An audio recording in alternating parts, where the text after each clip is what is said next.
Yes, I am myself Abegar from Government Medical College, Badmer. Currently, I am pursuing the MBBS and second professional student. Okay, that's great. Abhay, as I've heard, you were a student at AIMS Jodhpur and received a Yeah. perfect 360 out of 360 score in Biology NEET 2022. That's so great of you. How can aspirants stay motivated and focused throughout the entire preparation phase? Because sometimes the preparation phase lasts for months or even years. They lack motivation somehow. So, what are your takes on it? Yes, ma'am, this exam is a very tough exam. As this year also we see about 21 lakh aspirant has applied for the NEET exam. As we all know, the NEET is among the toughest exams. So yes, you are right. The motivation play a very important role for clearing this such tough exam. So yes, we can remain motivated by doing some physical activity. As I myself do the cycling about for 1.5 hour or 1 hour daily. So the physical activity is the most important. And one more thing to remain motivated is not to compare yourself with the other. As it's our human tendency that if you're not getting the marks, we see our other friend marks. Yes, he is getting more and I am not getting. So the main factor is not to compare with other and do some regular physical activities during your NEET preparation. By as a I from the medical now I know as a hormone named the dopamine play a very important role during the NEET exam. So be regular doing exercise and don't compare with and share your things with your parents regularly. How much time do NEET aspirants dedicate to a revision on a daily basis, in your opinion? Yes, ma'am. Revision play a very important role in the NEET exam. Accordingly, as I made the schedule also for the revision for the student, which will be provided by you. See, the revision play a very important role. As this is my tagline I've taken, made as a कम पढ़ो बार बार पढ़ो.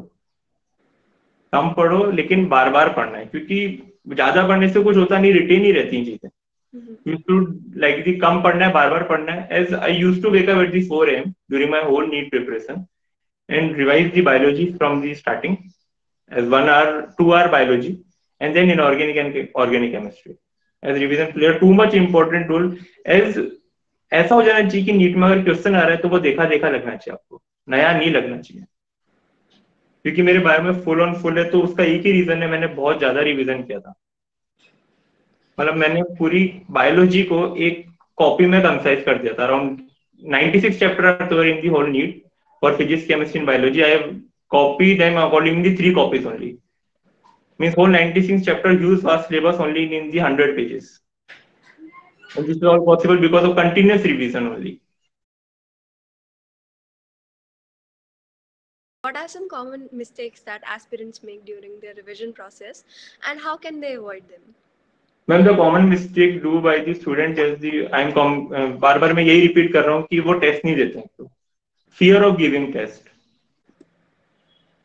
डर लगता है कि अरे test में number कम आ गए तो क्या होगा मैम वही तो डर खत्म करना है ना इतने टेस्ट दो कि नीट एग्जाम आपको लगे अरे मैं तो मॉक टेस्ट दे रहा हूँ मैम मेन प्रॉब्लम ये student are not ready to give the test ma'am डर लगता है कि अरे थ्योरी पढ़ लेते हैं अच्छा रहेगा क्योंकि मैम उनको उनकी मर्जी की चीज लग रही है ना वो कि हाँ यहाँ थ्योरी पढ़ते हैं मजा आएगा लेकिन मैम उससे कुछ करना नहीं है क्योंकि मैंने भी ड्रॉप लिया था तो मेरे साथ यही प्रॉब्लम था मैंने फर्स्ट ईयर में थ्योरी थ्योरी पढ़ा था मेरे को भी बहुत डर था फियर लगता था अरे टेस्ट में घबराहट होने लग जाती थी एंजाइटी और मैम मेन प्रॉब्लम क्या होता है नीट एग्जाम में 90% बच्चों को आता है टॉपर टॉपर लोग वहां जाके बिल्कुल बेकार हो जाते हैं क्योंकि मैं वो जो 3 घंटे होते हैं वो 3 घंटे नहीं अपने 2 3 4 5 साल की मेहनत और वो प्रेशर हैंडल करना अल्टीमेट है और वो प्रेशर अब पूरी लाइफ में कभी नहीं आएगा वो हो गया अब निकल गया तो सही में वो मूवमेंट बहुत टफ होता है वहाँ पेपर आ रहा है आपके पास वहाँ इन्विजिलेटर्स मैम आ रहे हैं सबसे मेन प्रॉब्लम क्या नीट एग्जाम एक तो ऑफलाइन एग्जाम है तो फॉर्मेलिटीज में आधा घंटा चला जाता है आपका मतलब मैं स्टूडेंट्स को ही सजेस्ट करूंगा कि स्पीड ऐसा होना चाहिए कि अब तो नीट का टाइम बढ़ा दिया इन्होंने 3 आवर 30 मिनट्स या 20 मिनट्स का कर दिया स्पीड ऐसा हो कि 2.5 घंटे या 2 घंटे में पेपर खत्म होना चाहिए 3 घंटे में मैक्स ओएमआर फीलिंग के साथ और मैम एक और बात मैं मोस्ट इंपॉर्टेंट कहूंगा स्टूडेंट्स को मैम होता क्या है ह्यूमन टेंडेंसी होती है अगर कहीं पे आंसर टिक कर दिया अब उसमें लगेगा अरे नहीं नहीं इसका तो ये होगा कभी चेंज नहीं करना बस कर दिया ना तो कर दिया बस अगर गलती गलती से हो रहा है ना कि 2 + 2 = 5 हाँ हाँ 5 ही है अब क्योंकि मैम वो रिफ्लेक्स में रहता है आंसर, अगर आप उसे टिक कर दे ना तो मैम वो सही है। और अगर आप मैम, ये मैंने खुद ने भी अपने टेस्ट में बहुत एक्सपेरिमेंट किए हैं, मैं क्या करता था, करके चेंज कर देता था, मैं वो 110% गलत होता था। मैम ये ह्यूमन टेंडेंसी, आंसर चेंज नहीं करना, ओएमआर साथ के साथ भरना है, ओएमआर को एक तरफ तो रखना ही नहीं है कि ओएमआर बाद में भरेंगे, क्योंकि मैम वो चेंज करने की हैबिट रहती है आंसर, वो नहीं करना। You have to tick and move on, fill the OMR and move. और मैं एक बहुत अच्छी टिप दूंगा स्टूडेंट्स को, मतलब क्या बोलते हैं इसको, तुक्का लगाना बहुत अच्छे तरीके से। मैम ये होता क्या है, जैसे नीट के अंदर क्वेश्चंस आते हैं, अब जैसे मैम अगर ऑब्वियस सा क्वेश्चन है उसमें तो हर कोई क्यों ही गैस करेगा, लेकिन अगर कहीं गैस करना है आपको तो याद रखना जो क्वेश्चन में ऑप्शन ब्रैकेट में लिखा हुआ है वही आंसर है। किसी भी ऑप्शन में अगर ब्रैकेट में कुछ लिखा हुआ है, that is the 110% answer. Ma'am experiment किया है मैंने, और नीट में भी मैं किया था, सही हुआ है सब जगह। और किसी भी क्वेश्चन में अगर न्यूमेरिकल में, फिजिक्स में कुछ अजीब सा, मतलब ऐसे नहीं कि बेसिक सा क्वेश्चन है, v is equal to u plus 80 लग रहा है, तुम उसमें गैस कर रहे हो, वो नहीं। नॉर्मली अगर लग रहा है कि हाँ गैस करना है, मेरे को फील आ रहा है कि, तो ब्रैकेट वो ऑप्शन वाला क्वेश्चन होगा। और बायोलॉजी के अंदर वही वाला ऑप्शन होगा जिसके अंदर कुछ अजीब सा, अलग सा, कुछ इंट्रोड्यूसिव सोचना है कि अरे कितनी मेहनत लगी होगी टाइपिस्ट को टाइप करने में, ऐसा सोचना है। Like which portion of exam should aspirants start from so their exam goes smoothly? Ma'am see is accordingly, ma'am ये ट्रेंड था अभी तक, सब लोग ये कहते थे कि you start from bio, then chemistry and then move on to physics. लेकिन मैम ट्रेंड इज चेंजिंग, क्योंकि मैम होता क्या है ना, जो पेपर बनाने वाले हैं वो भी स्मार्ट हो गए आजकल, वो भी यूट्यूब देखते हैं, वो भी स्ट्रेटेजी सब देखते हैं आजकल। तो उन्होंने लास्ट टाइम क्या किया मैम, पेपर चेंज कर दिया। Biology is too much lengthy, too much lengthy, जिसने भी बायो से स्टार्ट किया उसका पेपर छूट गया। तो मैम इसका यही सॉल्यूशन है कि वहां जाके पहले पेपर देखो है किस टाइप का। मैं किसी को बाउंड नहीं करूंगा कि बायो से स्टार्ट करो या केमिस्ट्री या फिजिक्स, क्योंकि मैम अगर दिमाग में फिगर बना लिया कि नहीं बायो से करना, और अगर बायो ही वहां पे टाइम कंज्यूमिंग हो गई तो पेपर छूट जाएगा आपका। तो मैम आपको उसी इंस्टेंट पे डिसाइड करना है कि मुझे अटेम्प्ट क्या करना है। क्योंकि मैम जो कोचिंग में टेस्ट होते हैं ना, वो लोग भी ऐसे ही पैटर्न बना के देते हैं कि कभी बायो टफ, कभी केमिस्ट्री, कभी फिजिक्स, वो लोग भी ओरिएंट नहीं करते आपको। अगर वो बाउंड कर देंगे कि यू शुड अटेम्प्ट बायोलॉजी, और वहां पे पता चला बायो तो 1 घंटा ले गई आपका, तो 2 घंटे फिर फिजिक्स कैसे ही हो। मैम क्योंकि लास्ट ईयर के नीट के पेपर का मैंने एनालिसिस किया था पूरा, तो उसमें मेरे को ये समझ में आया कि जिसने पहले फिजिक्स अटेम्प्ट करी वो एक्सीड करके, और जिसने बायो करी वो रह गया। तो मैम मैं ये कभी सजेस्ट नहीं करूंगा कि बायो पहले अटेम्प्ट करो, देखो वहां पे क्या सीन है चीजों का, उस हिसाब से अटेम्प्ट करो। So, what should aspirants do in the final days before NEET exam? How can they improve their taking skills? As you have been talking about your test taking skills, what hmm. do you think upon it? Ma'am test taking skill, ma'am देखो पहले तो यह है, पहला फंडा तो ये खुद को अंदर से मजबूत करना है ना। मन नहीं हो रहा तो भी देना है, अगर 720 में से अगर आ रहे हैं ना 300 या 200 250, नो मैटर, देना है बस, पहले तो खुद को स्ट्रॉन्ग करना है। सेकंड पॉइंट ये है कि मैम टेस्ट देने के बाद एनालिसिस जरूरी है, क्योंकि मैम होता क्या, टेस्ट दे के आते हैं और उसको क्वेश्चन पेपर को फेंक देते हैं। और मैम होता क्या है, नीट के अंदर मैम सारे क्वेश्चन रिपीट होते हैं, नीट में कोई नया क्वेश्चन नहीं आता है, सारे या तो पीवाईक्यू आएंगे।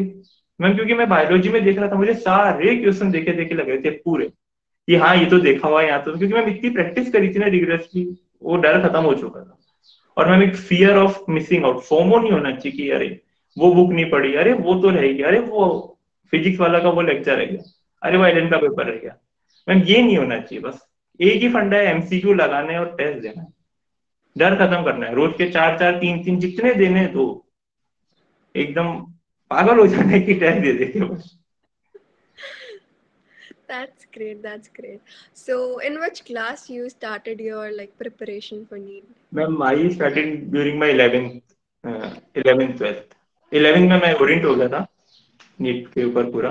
मैं पूरे अपने जितना भी प्रिपेयर किया, मैंने 3 ईयर प्रिपेयर किया, मैं रोज 4 बजे उठता था। और मैं अभी भी एमबीबीएस में भी 4 o'clock ही वेकअप करता हूँ।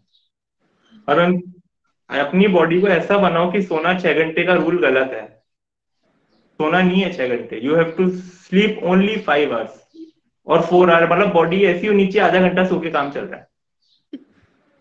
मैम क्योंकि ऐसे बनाना पड़ेगा, अपन बॉडी को जैसा बनाते हैं वो वैसा ही बनती है। So true. क्योंकि मैं एमबीबीएस आई एम गेटिंग, मेरे को टाइम मिलता है क्लास में, मैं क्लास में सो जाता हूँ आधा घंटा, बस हो गया पूरे दिन का। क्योंकि मैम नीट है ना, रिवीजन बहुत मांगता है, रिवीजन बहुत चाहिए मैम नीट में। You have to revise as much as possible. मतलब मैम एनसीईआरटी की लाइनें याद होनी चाहिए आपको जब आएंगे नीट में 360 ऑन 360 बायो में, नहीं तो नहीं आएंगे। That's great. What advice would you like to give to the aspirants who are struggling with procrastination and motivation issues? Ma'am procrastination is a very big issue. I still I am facing now in MBBS now।